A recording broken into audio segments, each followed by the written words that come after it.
salut. Vous allez bien, j'espère. Voilà. En fait, vous voyez, on a quelques 10 minutes. Je suis pour le concept des clandestins, des aventuriers, des gens qui vont se battre, des gens qui se cherchent. Vous savez, nul n'est épargné dans le thème immigration. Pourquoi? Parce que d'aucuns sont partis parce qu'ils avaient des promesses avec la famille. Certaines sont quittées parce qu'il fallait aller se chercher, aller se battre. Mais aujourd'hui, avec tout ce qu'on rencontre, nous avons les opportunités de pouvoir faire autrement.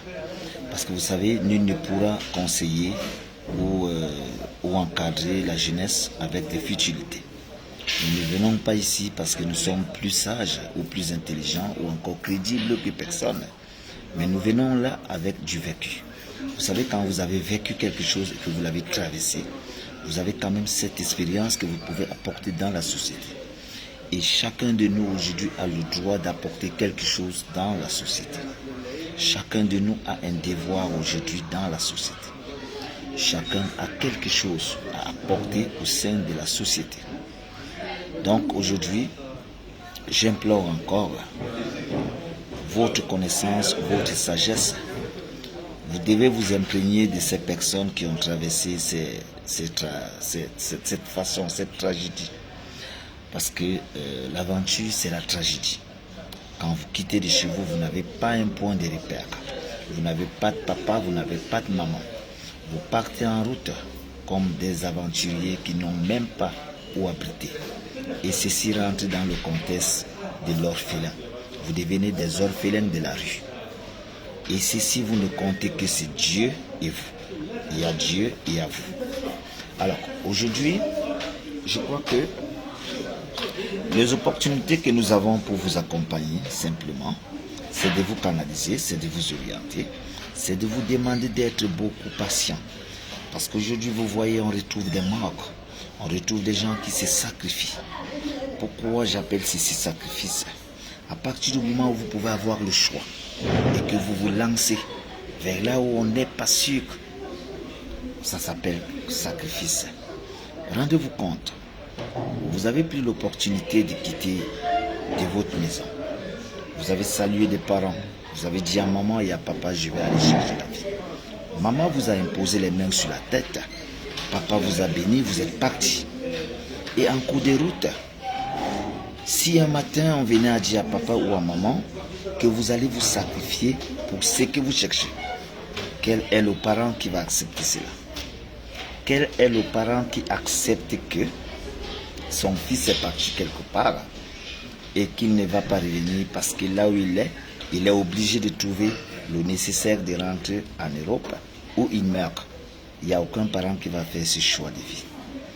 Mais par contre, vous avez les opportunités avec le travail, avec l'endurance, avec la patience, de rentrer dans une légalité ou encore dans une manière sécurisée en Europe. Ce qui est normal. L'Europe en dépend. Chaque personne n'aura peut-être pas les occasions de rentrer en Europe, mais chaque personne a le droit de travailler. Vous n'aurez peut-être pas les occasions de rentrer en France, de rentrer en Espagne, de rentrer au Maroc. Mais vous aurez les occasions là où vous êtes. Vous pouvez travailler. Et avec ce travail, ça vous rassure, ça vous garantit votre traversée dans la libération. Vous pouvez, à travers votre travail, fonder et être légaliste, prendre du chemin avec la légalité et rentrer en Europe. Mais nous savons aujourd'hui que le devoir de certains des anciens qui n'ont pas eu l'opportunité de vous accompagner, ou encore de certains des anciens qui n'ont pas eu l'opportunité de vous canaliser comme tel, c'est pour ça que vous êtes aujourd'hui choqués. Mais néanmoins, dans la vie, il y a deux contextes. La vie est un choix. Et dans le choix de la vie, il n'y a personne. Personne ne vous dira de choisir le mauvais côté. Toute personne au bas monde aimerait avancer. Toute personne au bas monde aimerait avoir la vie sauve. Et pour avoir la vie sauve, on doit préserver notre vie. Vous ne pouvez vous battre en quittant par exemple de chez vous Vous êtes quitté dans un pays comme le Cameroun. Vous avez parcouru des étapes de désert. Vous avez parcouru des étapes en dormant sur les montagnes, en dormant sur les rochers, en dormant dans le quartier de certaines personnes où vous ne connaissez pas. Mais Dieu merci, vous avez atteint le carrefour du monde. Le carrefour du monde, c'est le Maroc. Le carrefour mondial, c'est le Maroc. C'est pour ça que vous entendrez parler parfois de quelqu'un qui vous dit « Je suis quitté au Canada, j'ai fait escale à Casablanca. » Casablanca, c'est le Maroc. Quelqu'un vous dira un jour « Je suis quitté de Londres, mais j'ai fait escale au Casablanca. » Casablanca, c'est le Maroc. Certaines personnes vous diront même « Je vis en Belgique, mais quand je vais au Cameroun, je m'arrête d'abord à Casablanca. » Casablanca, c'est le Maroc. Alors, avec les opportunités que Dieu vous a offertes, parce que Dieu vous a donné l'intelligence, la force, votre parcours peut être mérité à travers votre expérience. Et vous devez être doué et fort. Vous ne pouvez avoir la volonté de vous sacrifier avec tout ce que Dieu vous donne. Imaginez quand vous êtes parfois malade et que vous êtes dans des hôpitaux. On vous parle aujourd'hui peut-être de l'oxygène. L'oxygène coûte par heure. On vous parle de 150 € par heure. Ça revient à 100 000 francs CFA. S'il faut payer 100 000 francs CFA par heure pour l'oxygène, vous croyez qu'il y aura quelqu'un sur la terre ici? Il n'y aura personne. Mais avec l'amour de Dieu qui nous créa, il nous a offert la respiration gratuitement. Vous pouvez respirer gratuitement. Vous pouvez parler gratuitement. Vous avez cette intelligence gratuitement et cette sagesse qu'il vous a offert. Mais utilisez de cela pour vivre. Parce que Dieu vous a donné ses atouts pour être vivant. Mais si aujourd'hui vous prenez ces atouts pour vous sacrifier. Je prends un exemple. Les gens doivent le savoir. L'immigration est reconnue. Les gens qui quittent l'Afrique subsaharienne pour aller se battre, ce n'est pas pour aller se sacrifier. Ils vont chercher la vie. Et personne ne va accepter, pendant qu'ils cherchent la vie, de perdre cette vie. Vous ne pouvez vouloir chercher la vie et mourir pour cette vie que vous cherchez. Jamais de la vie, ça n'existe pas. Parce que je vous ai dit tout à l'heure, aucun parent, ou aucune maman, ou aucun papa ne va accepter que son fils ou sa fille l'appelle pour lui dire, si je ne rentre pas en Espagne, je meurs. Votre papa va vous dire, si vous voulez mourir, revenez d'abord parce que vous êtes mon fils ou ma fille. Donc, je crois encore une fois de plus que les opportunités que nous avons aujourd'hui, c'est de regarder plus loin, c'est d'ouvrir les yeux, c'est de se dire que il n'y a personne qui peut le faire à notre place. Et c'est de savoir encore une fois de plus que rien n'est ramassé, rien n'est gratuit, rien n'est gracieux. Tout aujourd'hui au bas monde se cherche. Et quand vous cherchez ici au bas monde la vie, vous devez préserver la vie. Vous ne pouvez être dans un contexte où, là où vous êtes par exemple une personne fiable dans votre famille et vous partez vous sacrifier. Ça veut dire vous donner l'endurance à votre famille. Même Dieu n'acceptera pas cela. Notre devoir aujourd'hui, c'est de sensibiliser assez de personnes. C'est de monopoliser assez de personnes pour réduire le taux de mortalité. Parce que vous en comptez déjà et vous connaissez déjà. On vous a parlé des romans de 300, 200, 400 morts. Vous croyez que ces gens qui meurent ne sont peut-être pas vos cousins, ne sont peut-être pas vos tantes, vos oncles, vos nièces, vos neveux? Ces gens en comptent dans nos familles. Parce que ça pourrait être des connaissances à nous. Personne n'est fier de voir des gens mourir comme ça dans le décor parce qu'ils cherchent la vie. Soyons conscients et résumons ceci ici. Les gens qui vont quitter par exemple du pays ou du Cameroun ne sont pas obligés d'être au Maroc. Il y a des gens qui quitteront le pays et qui ne seront jamais au Maroc. Il y a des gens qui quitteront au Maroc qui ne seront jamais en Espagne. Mais par contre, les gens qui quitteront le pays peuvent travailler. Les gens qui quitteront du Maroc peuvent travailler. Seul le travail vous garantit. À partir de votre travail, vous avez cette ouverture de faire du n'importe quoi, d'avancer n'importe comment. En longueur de journée, moi je me sacrifie pour trouver pour vous la canalisation. Je merci pour le cœur. je me sacrifie de trouver pour vous les solutions. Pourquoi je le dis? Quand vous êtes un doyen quelque part, quand vous êtes un accompagnateur des personnes, quand vous êtes un père de la famille, vous avez besoin d'avoir cet entourage qui vous ressemble. Je me suis forgé. Si je vous le dis encore une fois de plus, au pays quand je suis arrivé, par exemple ici, moi je vis au Maroc, bon, je n'ai peut-être pas eu les opportunités comme vous, parce qu'aujourd'hui vous avez les opportunités d'être à voir mes conseils, vous avez l'opportunité d'être dans une maison, vous avez l'opportunité d'arriver et que vous travaillez, mais nous on n'avait pas ces opportunités parce qu'il n'y avait même pas de quoi prendre le bus, il n'y avait pas de quoi prendre le taxi, il n'y avait même pas comment faire pour rentrer dans le métro, ni le train. C'était difficile, c'était pas facile. C'était très difficile. Mais néanmoins, nous nous sommes dit, c'est en travaillant qu'on va y arriver. Nos grands frères ont travaillé pour que nous on soit là. Aujourd'hui, nous on travaille pour que vous soyez là. Et si vous ne travaillez pas pour les autres et que vous venez directement vous sacrifier, ceux qui vont venir demain après-demain, ça sera comment? La vie, c'est la relève.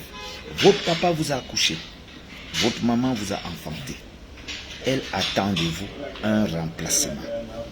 Ils attendent de vous un remplacement. Ils veulent être à l'abri, sachant qu'ils ont un fils ou une fille. Mais si, pendant qu'ils pensent à vous, vous pensez au sacrifice, vous croyez certainement que c'est la meilleure manière?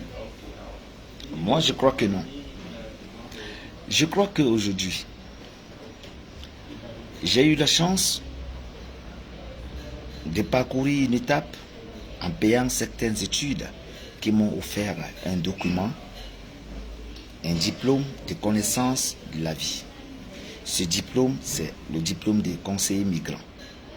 Moi, je l'avais payé pour une formation, mais aujourd'hui, je dispense ces cours gracieusement. Mais c'est à titre cher. Parce que imaginez-vous dans combien de contextes et combien de personnes vous ont déjà parlé de l'immigration et de la vie au quotidien des migrants. C'est pas facile. Pourquoi? Parce qu'il faut y assumer, il faut y vivre. Il faut être quelqu'un qui a traversé cette étape et qui vit cette étape. Ce n'est pas parce qu'on a fait l'aventure qu'on connaît ce contexte, non. Faire l'aventure, ça veut dire j'ai traversé une étape simplement. Mais ce n'est pas la routine qui vous permet de savoir comment est-ce que ça se passe.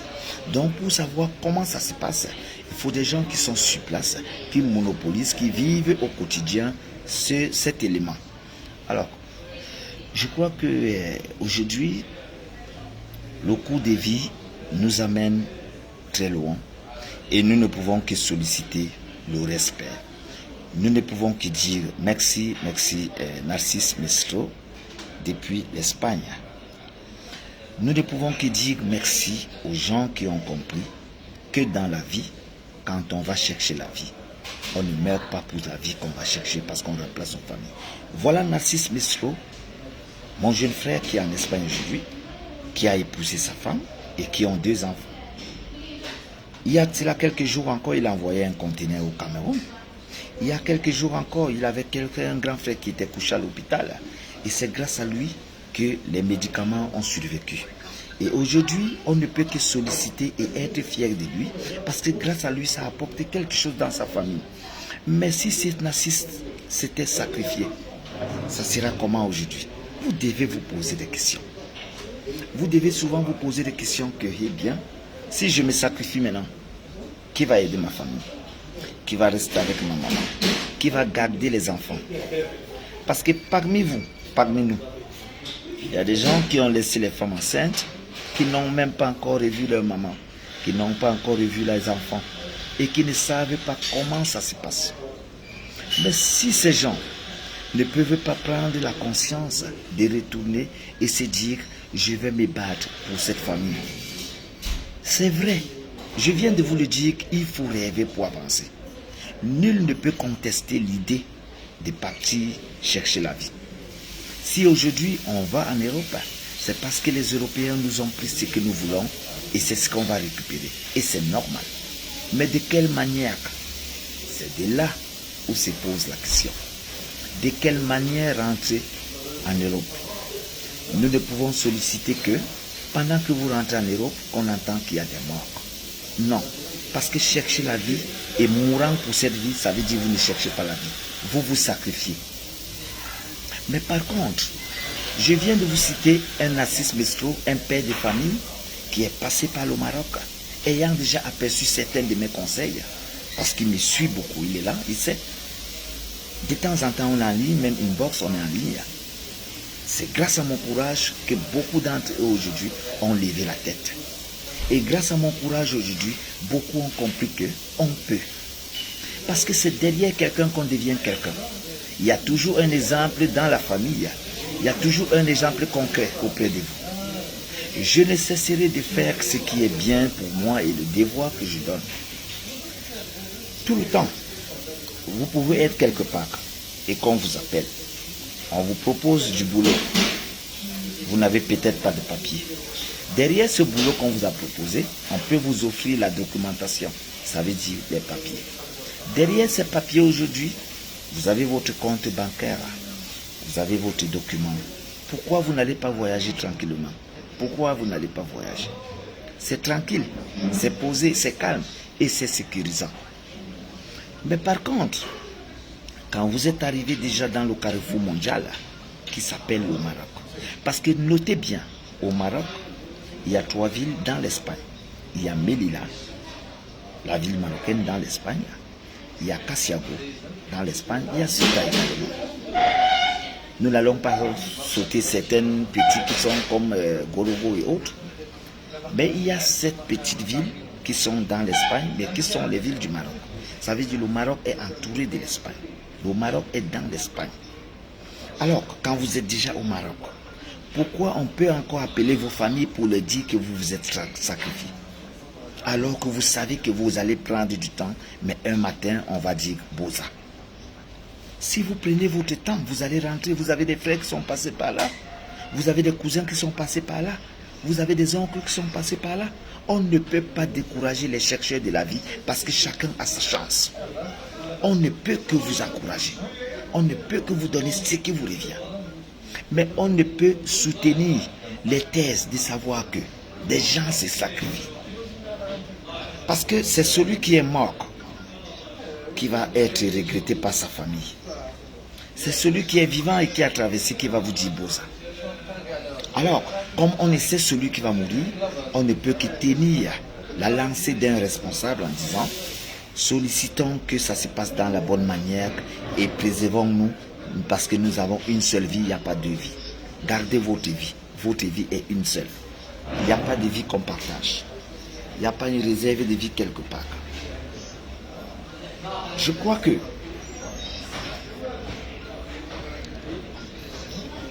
d'ici quelques jours, d'autres opportunités seront ouvertes. Et vous aurez également des nouveautés. Et vous aurez également quelques passages de votre côté qui vous feront, n'est-ce pas, une traversée, par exemple, paisible. Parce qu'on sait que vous allez, parce que vous partez vous battre. On sait que vous partez parce que vous avez peut-être des soucis à la famille. Il y a des gens qui sont quittés parce qu'ils ne pouvaient pas payer une facture. Il y a des gens qui sont quittés parce qu'ils ne pouvaient même pas manger. Il y a des gens qui sont quittés abandonnant même les enfants parce que ça n'allait pas. Pourquoi on ne va pas les encourager? La vie n'appartient pas à une personne. La vie appartient à tout le monde. Et c'est Dieu qui décide pour tous. C'est pour ça l'aventure, il n'y a pas de premier venu.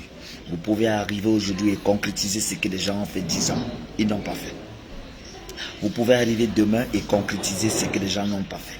À chacun son droit, à chacun son arrivée et à chacun sa dimension.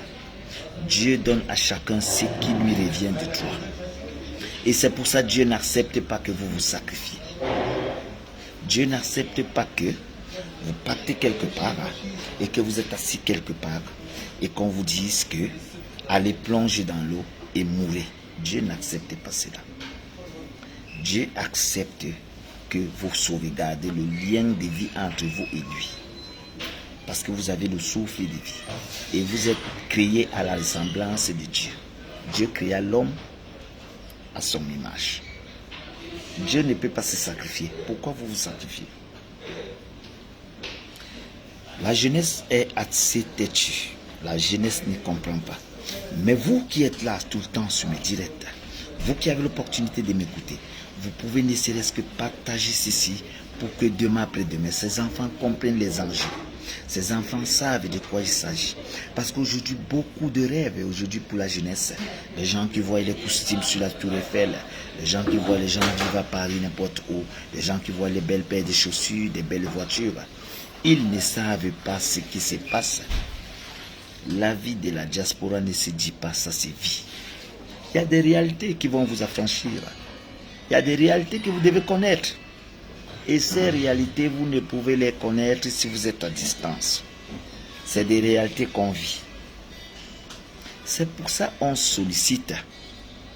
On sollicite aujourd'hui que des gens qui veulent par exemple avoir l'opportunité, parce que tout le monde veut son opportunité. Les gens qui veulent avoir des opportunités, on sollicite que vous restez en dehors des écoutes et que vous soyez concentrés. Parce que quand vous êtes concentré, vous avez aussi ce qu'on appelle la vision. Toute personne a l'essence de la vision. Dieu créa l'homme à son image et Dieu a mis en vous l'intelligence. Et avec l'intelligence, vous pouvez persévérer. Donc je crois que aujourd'hui, je n'aurai pas le temps de mettre assez long. Vous savez, des directs que je fais en longueur de journée, c'est une étude. Et c'est un concept. C'est un devoir. Parce que vous êtes concerné. Il n'y a personne qui viendra vous dire un jour, ça ne me regarde pas, je ne suis pas intéressé. Non, vous êtes concerné. Et quand on est concerné, c'est un droit. Parce que dans votre famille, vous avez quand même un oncle, un cousin, un voisin ou encore une voisine qui est dans les rues dehors, qui est peut-être dans un pays du monde. Alors vous êtes concerné dans l'immigration. Il n'y a personne qui peut échapper à cela. Parce qu'un matin, votre neveu, votre nièce, votre cousin viendra vous dire, je vais partir, je suis en route, je suis bloqué, il me faut l'argent, ça ne va pas, c'est difficile. Et comment allez-vous faire? Votre devoir aujourd'hui, c'est de partager simplement les petits messages qu'on passe. Et ça nous permet d'être heureux et bien encadrés. Alors, je ne peux que vous souhaiter aujourd'hui bonne journée et que Dieu vous préserve. Et revenons bientôt. Partagez ce direct. Au revoir. Ciao.